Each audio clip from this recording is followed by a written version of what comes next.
Hi guys, നമ്മളിപ്പോൾ ഉള്ളത് ചെന്നൈയിലാണ് കേട്ടോ. ഇത് വഴിതെറ്റി വന്നൊരു യാത്രയാണ്. ഒരു സ്ഥലത്തേക്ക് പോയതാണ്, പിന്നെ അവിടുന്ന് നമുക്ക് ട്രെയിൻ കിട്ടിയില്ല.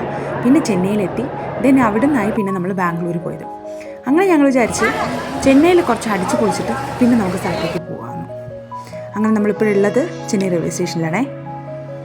എവിടെ പോയിട്ടാണ് ഞങ്ങളിവിടെ വന്നതെന്നുള്ളത് ഞാൻ നെക്സ്റ്റ് വീഡിയോ ആയിട്ട് ചെയ്യാം കേട്ടോ.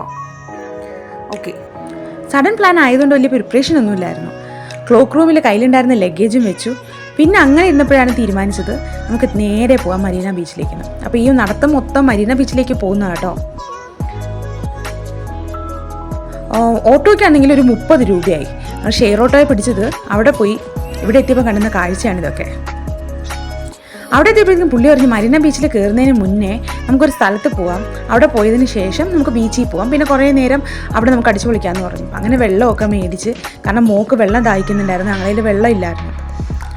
ഇവിടെ വരാനുള്ള പ്രധാന കാരണം എന്ന് പറയുന്നത് ഇന്നത്തെ ടിക്കറ്റ് എന്ന് പറയുന്നത് രാത്രി 11 മണിക്കായിരുന്നു. അപ്പോൾ ഞങ്ങൾ ഏകദേശം രാവിലെ ഇവിടെ എത്തിയിട്ടുണ്ടായിരുന്നു.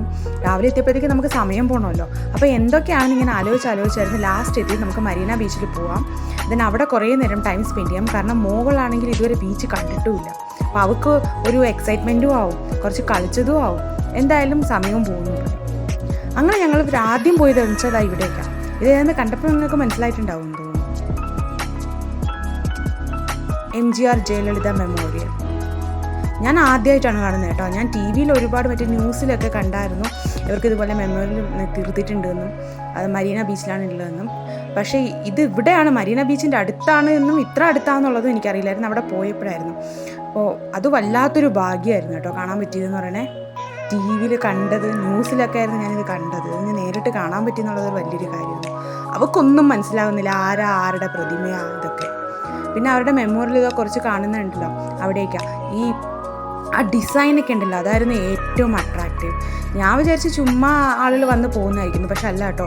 ഒരുപാട് പേര് വരുന്നുണ്ട്, അവിടെ ഒരുപാട് പൂക്കൾ അർപ്പിക്കുന്നുണ്ട്, പ്രാർത്ഥിക്കുന്നുണ്ട്. ദെൻ എന്താ പറയുക, ഒരുപാട് പ്രായമായവരൊക്കെ നിന്ന് കൈ കൂപ്പി കണ്ണിക്കൂടെയൊക്കെ കണ്ണുനീര് വരുന്നുണ്ട്. എന്തൊക്കെയോ പറയുന്നുണ്ട്. തമിഴിലാണ് സംസാരമായിരുന്നാലും കുറച്ചൊക്കെ മനസ്സിലായിട്ടുണ്ട്, പക്ഷെ കുറച്ച് സ്ലാങ് വ്യത്യാസമായതുകൊണ്ട് കുറച്ചൊന്നും മനസ്സിലായിട്ടില്ല. എന്തൊക്കെയോ സംസാരിക്കുന്നുണ്ട്. എന്നുവെച്ചാൽ ദൈവത്തിനോട് നമ്മൾ സംസാരിക്കില്ലേ, അതുപോലെയൊക്കെ സംസാരിക്കുന്നുണ്ട്. അവരുടെ മെമ്മോറിയലിൽ നോക്കിയിട്ട് പൂക്കൾ അർപ്പിക്കുന്നുണ്ട്, കരയുന്നുണ്ട്. അപ്പം ആളുകൾ എത്ര ഇൻഫ്ലുവൻഷ്യലാണെന്ന് നമുക്കത് കാണുമ്പോഴൊക്കെ മനസ്സിലാവുന്നുണ്ട്. ദെൻ അവിടെ നിന്ന് നേരെ വെച്ച് പിടിച്ച് ബീച്ചിലോട്ട്. കുറച്ച് നടക്കാനില്ല. ആദ്യമായിട്ട് അവൾ സാൻഡിലൂടെ ഇങ്ങനെ നടക്കുന്ന കേട്ടോ. അപ്പോൾ അതിൻ്റെ കുറച്ച് ബുദ്ധിമുട്ട് അവൾക്ക് ഉണ്ടായിരുന്നു. പക്ഷെ എന്നാലും കടൽ കണ്ടിയപ്പം അവൾക്ക് ഭയങ്കരമായിട്ട് എക്സൈറ്റഡായി. പിന്നെ വെള്ളത്തിൽ ഇറങ്ങാനായിട്ടൊരു പേടിയുണ്ടായിരുന്നു. കുറച്ച് നേരം അവൾ അവിടെ നിന്ന് കളിച്ച് വെള്ളത്തിൽ കുറച്ച് കാലൊക്കെ വെച്ച് ഇങ്ങനെ പതുക്കെ ഒന്ന് കംഫർട്ടബിൾ ആവുന്നത് വരെ നോക്കി നിന്നു. ഇഷ്ടം പോലെ ആളാണ്. ഏകദേശം ഞങ്ങൾ എത്തിയപ്പോഴത്തേക്കും ഒരു 3:30-4 മണി ടൈമായിരുന്നു. അതുവരെ അവിടെ എവിടെയൊക്കെ സ്പെൻഡ് ചെയ്ത് കുറച്ച് നേരം ഇരുന്ന് ഫുഡ് കഴിച്ചു, അങ്ങനെയൊക്കെ എത്തി. പിന്നെ ആളെ പിടിച്ചാൽ കിട്ടിയില്ല. വെള്ളത്തിൽ കളിയായി, ബഹളമായി. പിന്നെ അവൾക്ക് വരണ്ട. ഞങ്ങൾ ആദ്യം പോയ സ്ഥലത്തൊക്കെ ആണെങ്കിൽ അവൾ ഭയങ്കരമായിട്ട് പറയുന്നുണ്ടായിരുന്നു നമുക്ക് തിരിച്ചു പോകാം, എനിക്ക് ബോറടിക്കുന്നു, ഇവിടെ പറ്റുന്നില്ല, നമ്മളെപ്പോഴാണ് പോവുക എന്നൊക്കെ ചോദിച്ചുകൊണ്ടിരിക്കുമായിരുന്നു. ബീച്ചിൽ വന്നതിന് ശേഷം ആശാത്തേക്ക് പിന്നെ തിരിച്ച് കയറണ്ട. അങ്ങനെ രാത്രി ഞങ്ങൾ തിരിച്ച് റെയിൽവേ സ്റ്റേഷനിലെത്തി. റെയിൽവേ സ്റ്റേഷൻ അവിടെ എത്തിയപ്പോഴാണ് പണി കിട്ടിയത്. ടിക്കറ്റ് കൺഫേം ആയില്ല, വെയിറ്റിംഗ് ലിസ്റ്റ് ആയിരുന്നു. കൺഫേം ആവുമെന്ന് വിചാരിച്ചു. പിന്നെ എന്ത് വിചാരിച്ചു, ഞങ്ങൾ വിചാരിച്ചു അന്ന് ചെന്നൈയിൽ സ്റ്റേ ചെയ്യാമെന്ന് പറഞ്ഞു. അങ്ങനെ ഒരു ക്വാർട്ടേഴ്സ് കിട്ടി. ക്വാർട്ടേഴ്സ് അല്ല, ഗസ്റ്റ് ഹൗസ്. ഇവരുടെ തന്നെ ഗസ്റ്റ് ഹൗസ് ഉണ്ടായിരുന്നു. അങ്ങനെ വിളിച്ച് അറേഞ്ച് ചെയ്ത് ഗസ്റ്റ് ഹൗസ് കിട്ടി. നേരെ മെട്രോ പിടിച്ച് ഗസ്റ്റ് ഹൗസിലേക്ക്. ഗസ്റ്റ് ഹൗസിൽ പോകുന്ന നേരം മെട്രോയിലിരുന്നും കൊണ്ട് അച്ചസിൻ്റെ ഫുൾ കോപ്രായങ്ങളാണ് നമ്മൾ ഈ കണ്ടുകൊണ്ടിരിക്കുന്നത്. ഫുള്ള് അവൾ അടങ്ങിയിരിക്കുന്നേ ഇല്ലായിരുന്നു. പിന്നെ വഴിയിൽ നിന്ന് ഞങ്ങൾ തട്ടടിന്നൊരു ഫുഡും കഴിച്ചു.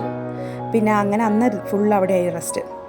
ഇത് നമ്മൾ കോയമ്പേട് ബാംഗ്ലൂർ പോകുന്നതിന് മുന്നേ നമ്മൾ സൗകാർപേട്ട ഞങ്ങൾ എത്തിയപ്പോഴത്തേക്കും അവിടുത്തെ വലിയൊരു മാർക്കറ്റിൽ കയറിയതാണ്. ഞങ്ങളുടെ യാത്രകളും വിശേഷങ്ങളും നിങ്ങൾക്ക് ഇഷ്ടമാണെങ്കിൽ ഞങ്ങളുടെ ചാനൽ ഒന്ന് സബ്സ്ക്രൈബ് ചെയ്യണം കേട്ടോ.